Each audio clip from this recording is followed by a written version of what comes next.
নওগাঁর আত্রাই উপজেলার প্রত্যন্ত জামগ্রাম, যেখানকার মানুষের একমাত্র পেশা কৃষি হলেও বর্তমানে তারা প্লাস্টিকের ফুল তৈরি করছেন, যা চলছে প্রায় ৩০ বছর ধরে। তাই গ্রামটিও পরিচিতি পেয়েছে ফুলগ্রাম নামে।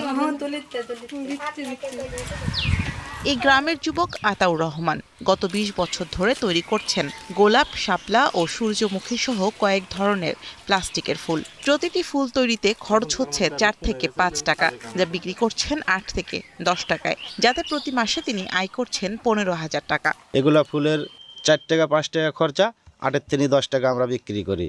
শাপলা, সূর্যমুখী, গোলাপ, তারপরে মনে করেন যে মানিকচান, বিস্কুট, এগুলো একই রকমেরই খরচা পড়ে, বিক্রি হয় একই দামে।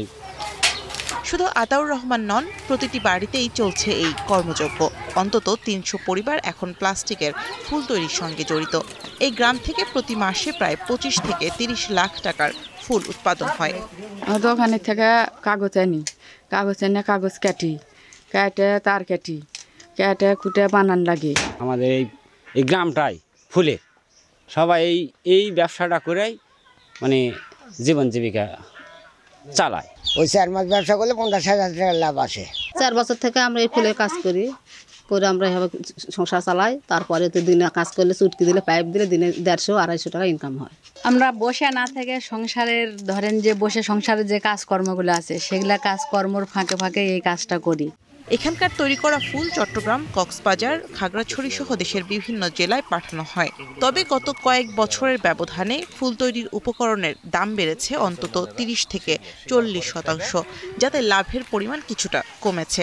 আগে যেরকম ফুলের দাম যেরকম ছিল এখন তেরকমই আছে, কিন্তু উপকরণের দাম বেড়ে গেছে।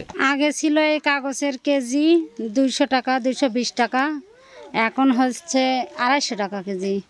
জামগ্রাম থেকে বছরে অন্তত ৩.৫ কোটি টাকার ফুল বিক্রি হয়। এখন নওগাঁ। ওয়ালটন ফ্রিজ কিনে অনেকের মতো আপনিও হয়ে যেতে পারেন মিলেনিয়াল। সেরা পণ্যের সেরা অফার।